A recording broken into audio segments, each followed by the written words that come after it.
आज देखें new topic start करेंगे। अच्छा, वो है एरोमेटिक हाइड्रोकार्बन्स।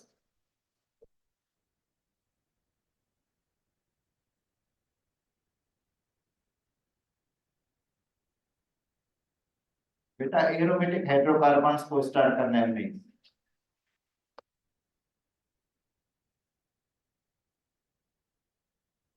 हालांकि एरोमेटिक हाइड्रोकार्बन्स का इंट्रोडक्शन पहले भी हमने पढ़ लिया है।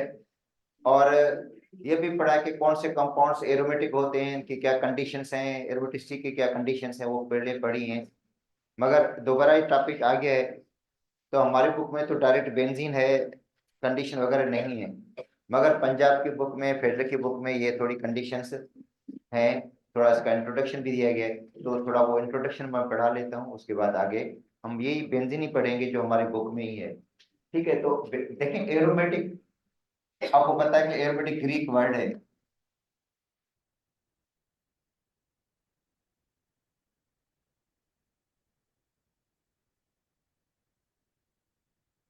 अच्छा, जो निकला हुआ एरोमा से।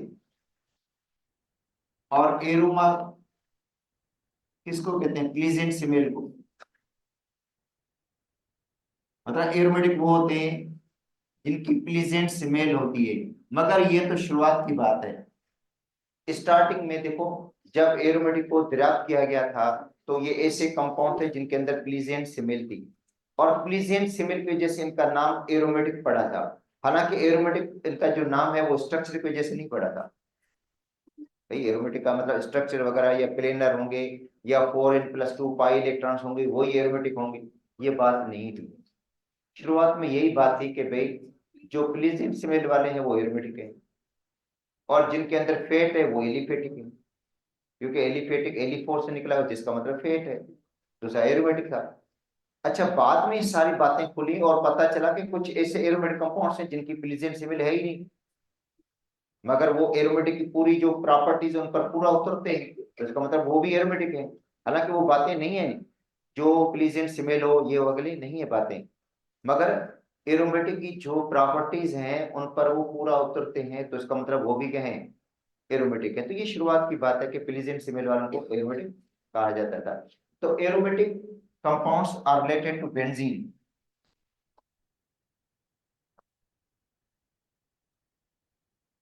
तो बेंजीन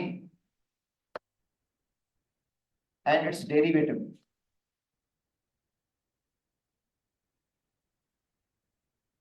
आर एरोमेटिक।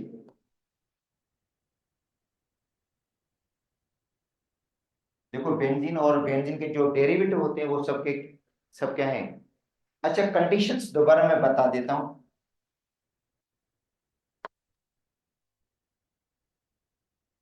कंडीशंस किसके लिए? एरोमेटिसिटी के लिए कंडीशंस।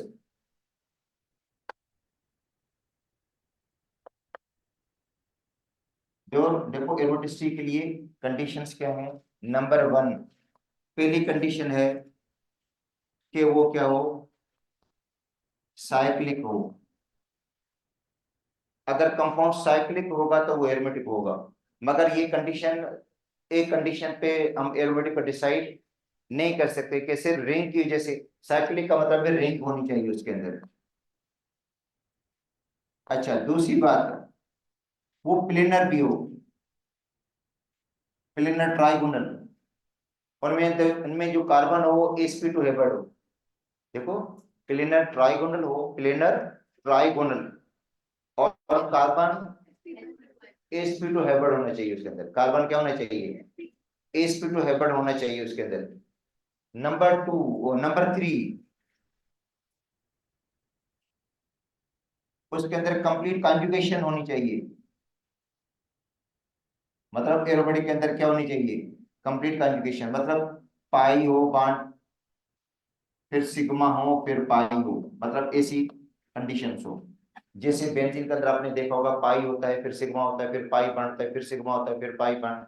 ऐसे ही इसके अंदर कंडीशन हो तो पाई सिग्मा फिर पाई हो, या पाई सिग्मा फिर चार्ज हो। मतलब ये बेंजीन के अंदर तो नहीं है, किसी और के अंदर हो सकती है कंडीशन, जो आपको मैंने पढ़ाई थी अलग से। फिर पाई सिग्मा लोन पेयर हो, क्या हो, जो लोन पेयर होते हैं ना वो भी कंजुगेशन में हिस्सा लेता है। Pi sigma lone pair, pi sigma, pi हो सिग्मा हो, फिर नेगेटिव चार्ज हो। ठीक है, अगर ये कंडीशंस है तो ये समझें कंजुगेशन की कंडीशंस है, कंजुगेशन की। ठीक है, पाई सिग्मा, मगर बेंजीन के अंदर ये वाली कंडीशन होगी, पाई सिग्मा फिर पाई बॉन्ड होगा। अच्छा, चौथी बात, ओबे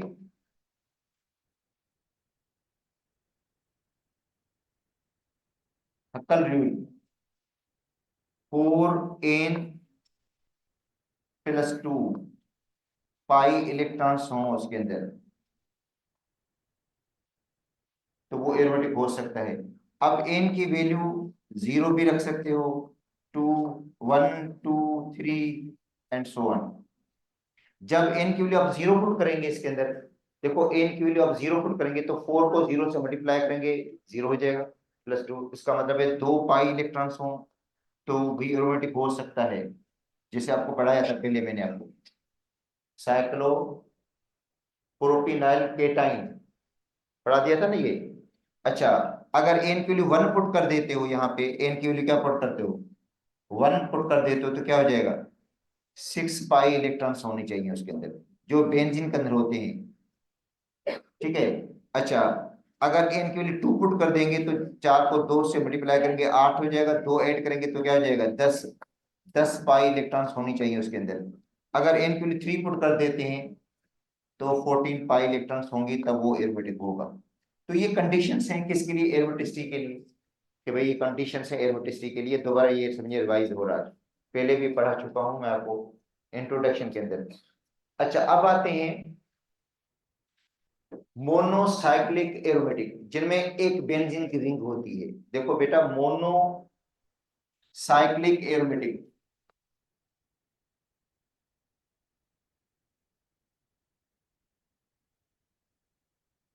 monocyclic aromatic contain one benzene ring.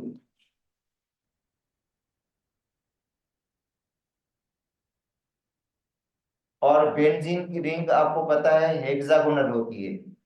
Hexagonal ring है जिसके अंदर 3 डबल बॉन्ड्स होते हैं, 3 सिंगल बॉन्ड्स होते हैं। इधर देखो, ये बेंजीन की रिंग है जिसके अंदर 3 डबल बॉन्ड्स हैं और 3 क्या हैं, सिंगल बॉन्ड्स हैं एट अल्टरनेट पोजीशन। यहाँ पे डबल बॉन्ड, फिर सिंगल, फिर डबल, फिर सिंगल, फिर डबल आएंगे। ठीक है, ये बेंजीन की रिंग है। अच्छा, अगर हम हक्कर सिलिकॉन को हम देखेंगे तो ये सारी इसके अंदर मतलब ये जो है ना, जो भी कंडीशंस है सब इसके अंदर ओबे हो रही हैं। पहली बात, रिंग होनी चाहिए, वो रिंग है। इसके अंदर जो कार्बन है सब के सब sp2 बेंजीन में कार्बन सब के सब क्या है, sp2 कार्बन है इसके अंदर।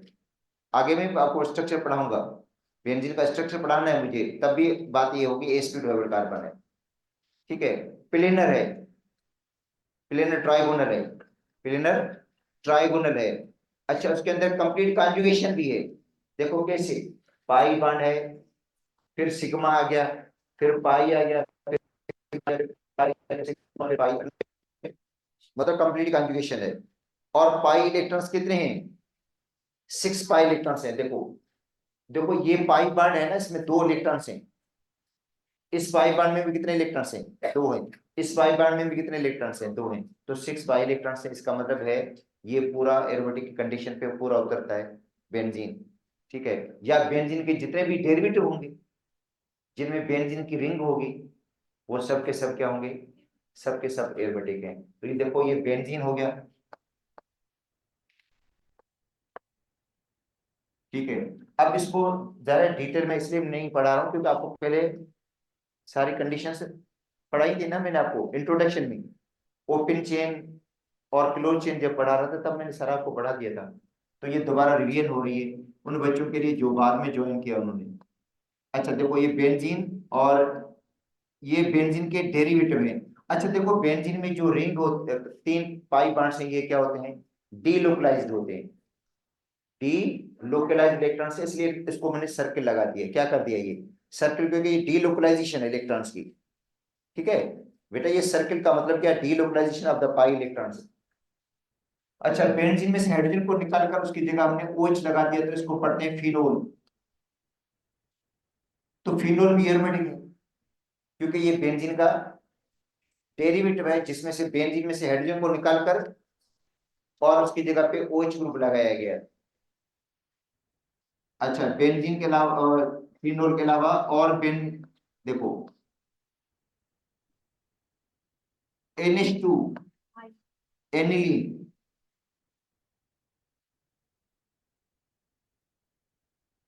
या बेंजीन अमाइन भी पढ़ते हैं।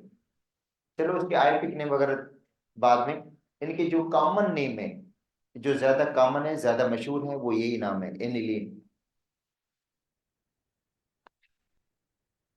तो एनिलीन में ये हुआ कि बेंजीन में से हाइड्रोजन को निकालकर NH2 ग्रुप लग गया। ये बेंजीन की रिंग है, इसके ऊपर मिथाइल ग्रुप लगा हुआ है, टोलिन, टोलिन बन गया।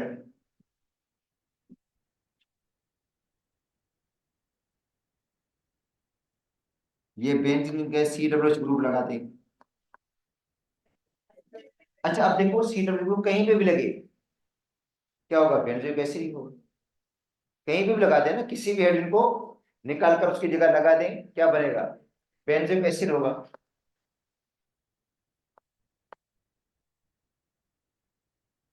बेंजोइक एसिड हो गया।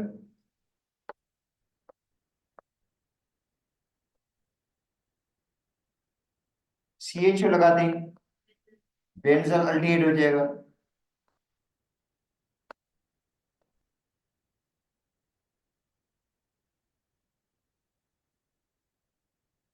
आइसोप्रोपाइल लगा दें ग्रुप, देखो आइसोप्रोपाइल ग्रुप लगा दें,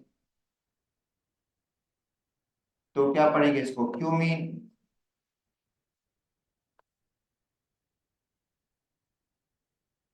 ठीक है, क्यूमीन।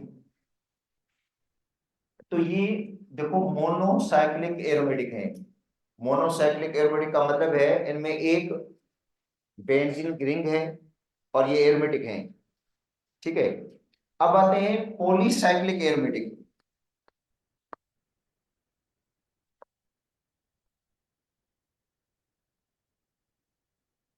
देखिए, ये हमारी बुक में नहीं है, मैं आपको इसलिए पढ़ा रहा हूं ताकि आपको इसके कंसेप्ट क्लियर हो जाए। पॉलीसाइक्लिक एरोमेटिक, पॉलीसाइक्लिक का मतलब है जिसके अंदर बेंजीन रिंग्स ज्यादा होंगी, मगर होंगे वो भी क्या, एरोमेटिक होंगे। पॉलीसाइक्लिक एरोमेटिक का मतलब जिसके अंदर, पॉली का मतलब होता है मेनी बेंजीन रिंग्स। ठीक है, अब देखो पॉलीसाइक्लिक एरोमेटिक में एक है polycyclic aromatic in which benzene rings are isolated.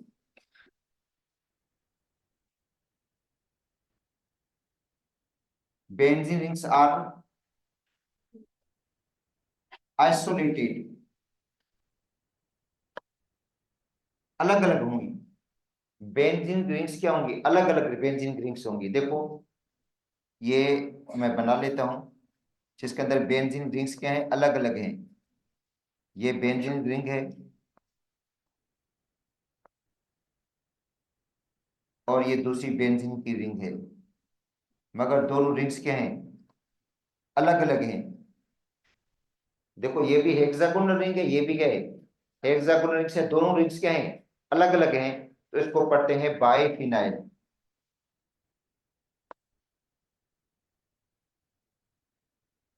Biphenyl क्या पढ़ते हैं बेटा, बाइफिनाइल। मतलब बाइफिनाइल में पता है क्या होगा, C6H5 होगा, C6H5।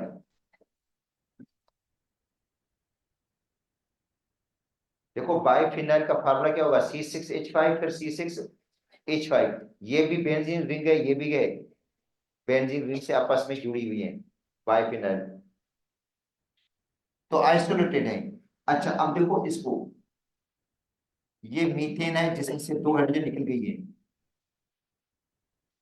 बेटा देखो मीथेन है ना, मीथेन, मीथेन में से दो हाइड्रोजन हमने निकाल दिए, उसकी जगह पे दो फिनाइल ग्रुप लग जाएंगे, दो बेंजीन रिंग्स लग जाएंगी,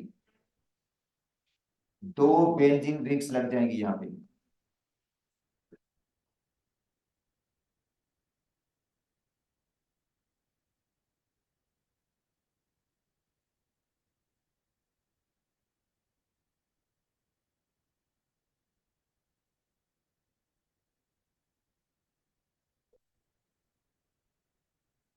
ये रिंग बेंजीन की और ये भी रिंग बेंजीन की।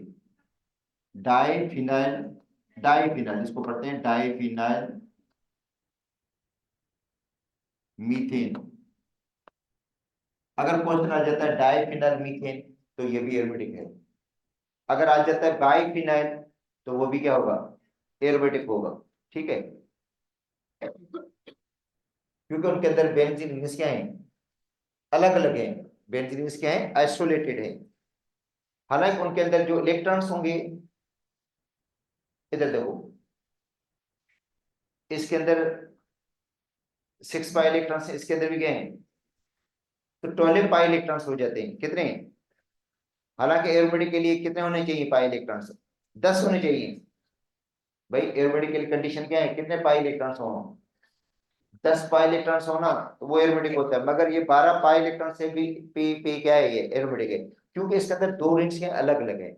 इस रिंग को अलग काउंट करेंगे हम, इस रिंग को अलग काउंट करते हैं, इस रिंग को अलग काउंट करते हैं, इसलिए है बेटा, ये रिंग अलग काउंट होगी और ये रिंग क्या होगी, अलग काउंट होगी, इसलिए है। देखो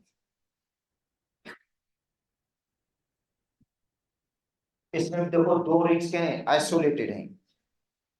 अगर दो रिंग्स साथ हों तो फिर उसके अंदर 12 पाई इलेक्ट्रॉन्स होंगे तो एरोमेटिक नहीं होगा, उसके अंदर 10 पाई इलेक्ट्रॉन्स होने चाहिए।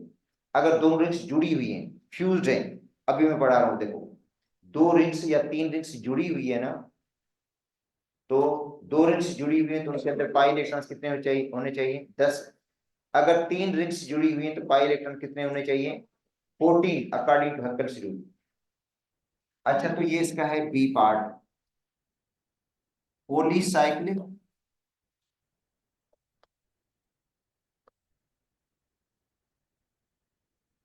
Aromatic, polycyclic aromatic in which benzene rings are fused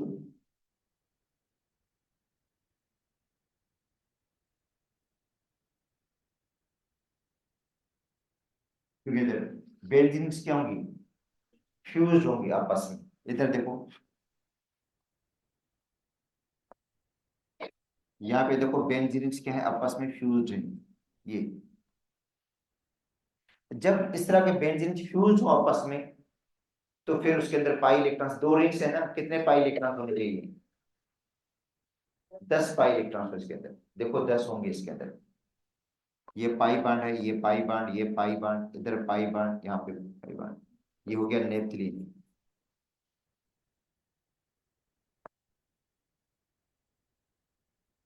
अच्छा अब देखो नेपथलीन के अंदर भी रिंग रिंग है, और जितने भी कार्बन है सबके सब sp2 है, बट प्लेनर ट्राइगोनल है, प्लेनर ट्राइगोनल है।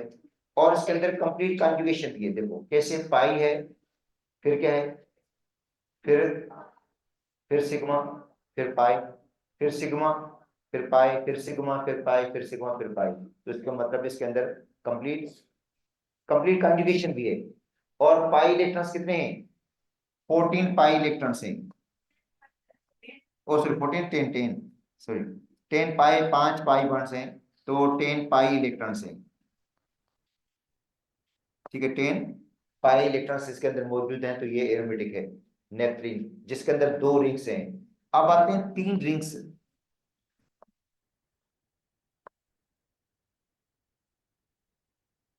तीन रिंग्स फ्यूज होंगी आपस में। तीन रिंग्स हैं जो आपस में क्या है, फ्यूज है।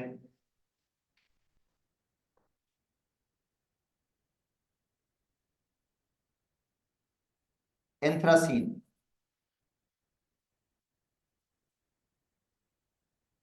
और 14,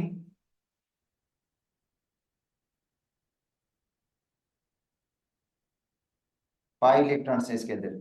अच्छा, इसके अंदर भी देखो कंप्लीट कॉन्जुगेशन है, इसमें सबके सब कार्बन sp2 हेबेट है, प्लेनर है, प्लेनर ट्राइगोनल है, और इसके अंदर कंप्लीट कॉन्जुगेशन भी है। देखो पाई है, सिग्मा है, फिर पाई सिग्मा पाई हो गया, फिर सिग्मा बॉन्ड हो गया, फिर पाई है, फिर सिग्मा है, फिर पाई है, फिर सिग्मा है, पाई है, फिर सिग्मा, देखो फिर पाई हो गया, फिर सिग्मा, फिर पाई, फिर सिग्मा, इस तरह कंप्लीट इसके अंदर एक तरीका है, कंप्लीट कॉन्जुगेशन है, और 14 पाई इलेक्ट्रॉन्स हैं, तो ये भी एरोमेटिक होगा। अच्छा, अब आते हैं तीन जो है वो रिंग्स होती है, मगर दो रिंग साथ होती है, एक ऊपर लगी होती है। देखो एक रिंग यहाँ पे होगी, एक रिंग इधर होगी बेंजीन की, एक रिंग ऊपर लगी होगी, फिर हम थ्री। अच्छा, यहाँ पे पाई हो गया, देखो पाई सिग्मा पाई हो गया, इसके बाद यहाँ पे पाई बॉन्ड आएगा, इधर पाई बॉन्ड आएगा, इधर सिग्मा पाई आ चुका है, सिग्मा आएगा, इधर पाई आएगा, इधर पाई आएगा, तो फिर हम थ्री।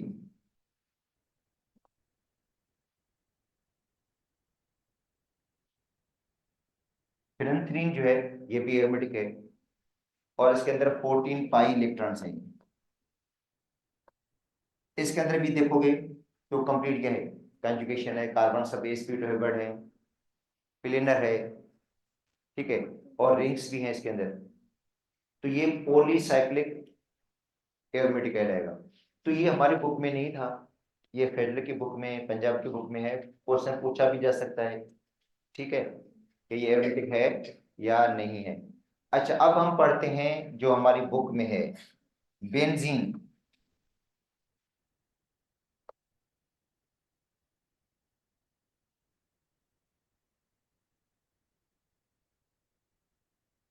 देखो बेंजीन, और benzene was first isolated, benzene was first discovered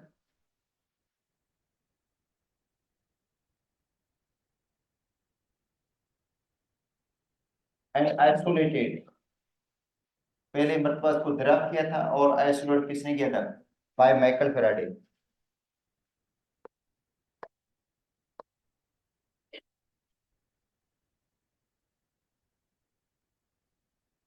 इन 1825 देखो बेंजीन को पहली मरतबा डिस्कवर और आइसोलेट किया था माइकल फेराडे ने 1825 इन गैस फॉर्म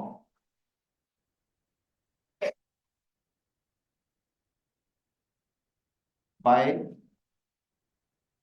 डिस्ट्रिक्टिव डिस्टिलेशन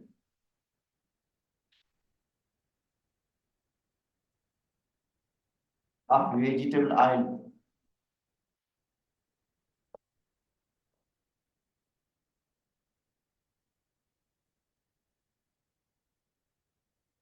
बेंजीन को पहली मरतबा वेजिटेबल ऑयल से डिस्कवर किया था, आइसोलेट किया था माइकल फेराडे ने गैस के फॉर्म में 1825। After 20 years in 1845,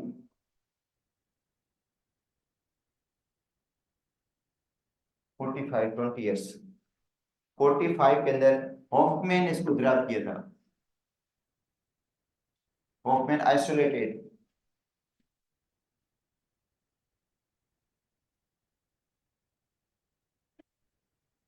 benzene from coal tar. देखो हॉफमैन ने बेंजीन को आइसोलेट किया था कोल टार से आफ्टर 20 years 1845, ठीक है। तो ये बेंजीन की पहले शुरुआत में ये डिस्कवरी के बारे में है, आइसोलेशन के बारे में है, कि किसने इसको डिस्कवर किया था, किसने इसको आइसोलेट किया था, ठीक है।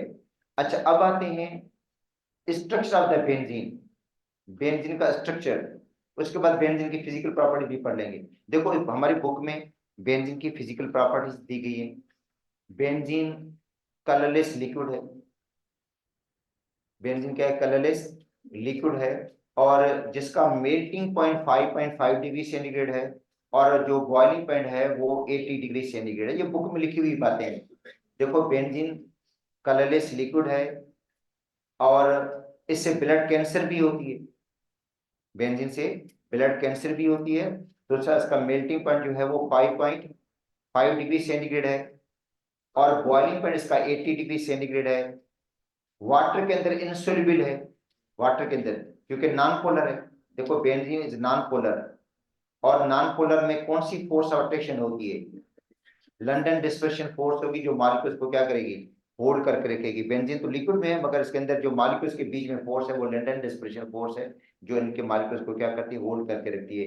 इसका बॉइलिंग पॉइंट 80 डिग्री सेंटीग्रेड है। इसकी डेंसिटी है 0.88 ग्राम पर सेंटीमीटर। इसका मतलब है वाटर से ये क्या होगी? लेस डेंसर होगी। जब बेंजीन और वाटर को मिक्स करेंगे ना आपस में, तो ये इमिसिबल है। इमिसिबल का मतलब मिक्स नहीं होगी। दो लेयर आपको नजर आएंगे, दो लेयर, बिल्कुल दो अलग अलग लेयर नजर आएंगे। नीचे वाले लेयर में वाटर होगा, क्योंकि नीचे वाटर से एक वाटर मोर डेंसर है, वो नीचे होगा। और ऊपर वाली लेयर में क्या होगी? बेंजीन होगी। अच्छा देखो, बेंजीन एरोमेटिक है, contains more percentage of carbon and less percentage of hydrogen. Carbon का परसेंटेज क्या होगा? देखो कार्बन का परसेंटेज ज्यादा होगा और हाइड्रोजन का परसेंटेज क्या होगा? अच्छा बेंजीन का अगर हम कार्बन का परसेंटेज निकालते हैं तो मुझे लगता है 92.3 तक निकलता है। अगर हम परसेंटेज निकालेंगे ना, mass of the element divide by mass of compound into 100 करके निकालेंगे, तो तकरीबन तकरीबन निकल जाता है 92.3। किसका परसेंटेज? और बाकी जो रिमेनिंग परसेंटेज होगा, रिमेनिंग का मतलब है 100 में से 92.3 निकाल दो, बाकी कितना बचेगा? 7.7 जो परसेंटेज होगा वो किसका होगा? हाइड्रोजन का होगा। हालांकि C6H6 फार्मूला है, बच्चे सोच रहे होंगे 50% कार्बन होगा 50%, ऐसा नहीं है। कार्बन की परसेंटेज क्या है? ज्यादा है और हाइड्रोजन की परसेंटेज कम है। अच्छा कार्बन की परसेंटेज ज्यादा होने की वजह से ये स्मोक की फ्लेम से जलेगी, ब्लैक कलर का धुआं देती है। जब बेंजीन को आप जलाएंगे तो ब्लैक कलर का क्या होगा? धुआं निकलेगा।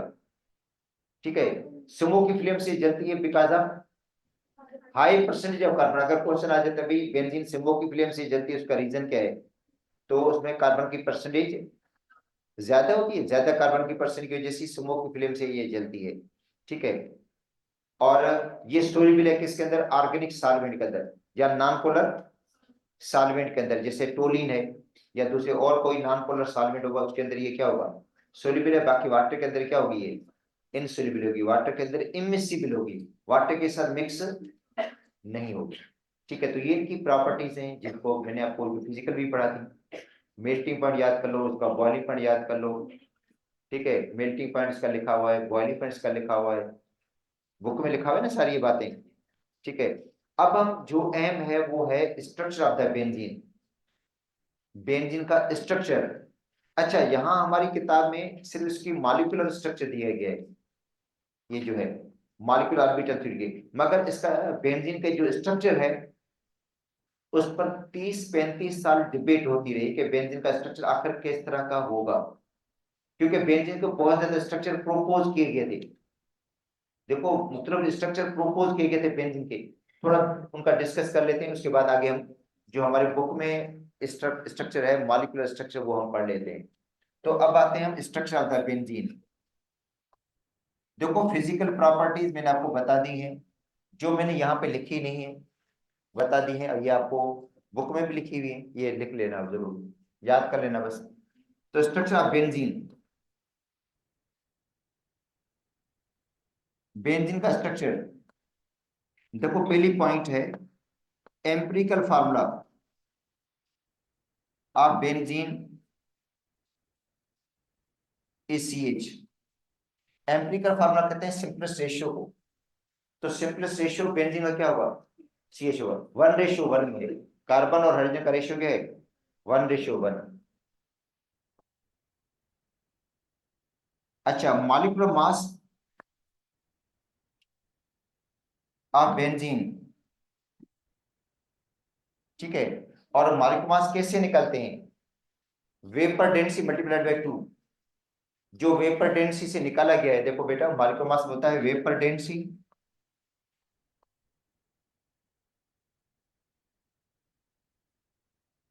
Multiplied by 2। जब वेपर डेंसिटी को 2 से मल्टीप्लाई करेंगे, बेंजीन की वेपर डेंसिटी होगी 2 से मल्टीप्लाई करेंगे ना, तो निकलेगा 78। ये भी देखो, मालिक्यूलर मास निकालते कैसे, वेपर डेंसिटी को 2 से मल्टीप्लाई करेंगे तो निकलेगा। अच्छा, तो मॉलिक्यूलर फार्मूला बेंजीन C6H6। ठीक है।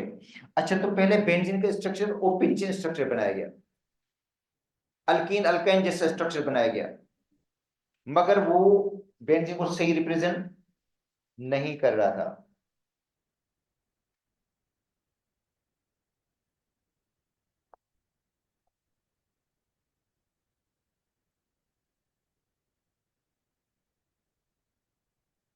तो पहले आते हैं ओपन चेन स्ट्रक्चर।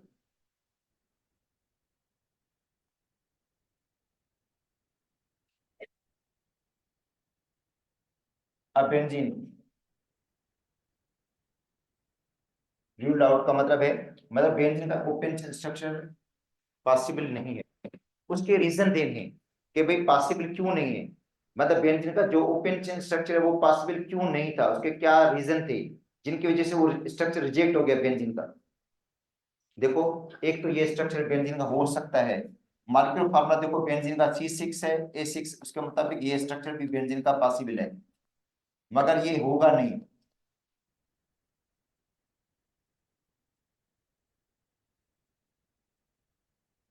कितने कार्बन हो गए, 1 2 3 4, ये दो। C6H6 है बेटा, फार्मूला देखो, C6H6 है या नहीं है ना। तो इसका मतलब पहले बेंजीन का ये स्ट्रक्चर प्रोपोज किया गया था, ये वाला स्ट्रक्चर। अब इसका नाम क्या होगा, 1,5 हेक्सा डाइआइन। एक स्ट्रक्चर ये प्रोपोज किया गया था शुरुआत में।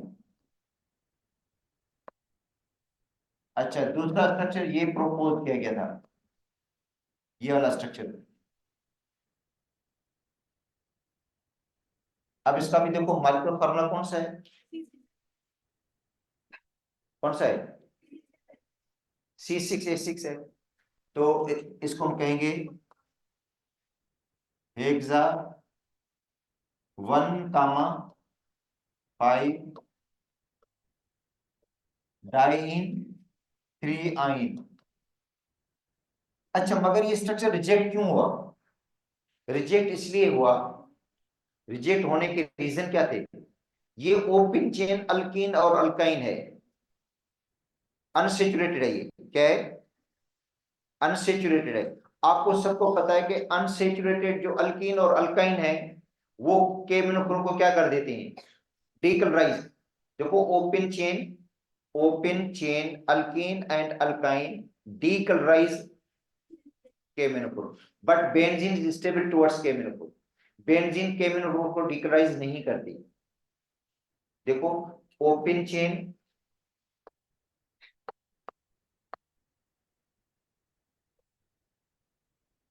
Unsaturated alkyne and alkyne. देखो, ओपन चेन अल्कीन और अल्काइन डीकलराइज, अभी तो आप पढ़कर आए हो, ये अल्केन अल्कीन तो पढ़कर आए ना आप लोग। तो अल्केन और सॉरी अल्कीन और alkyne, open chain alkyne and alkyne decolourise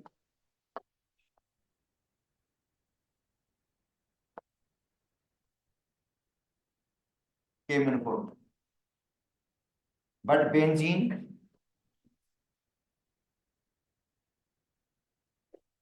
is stable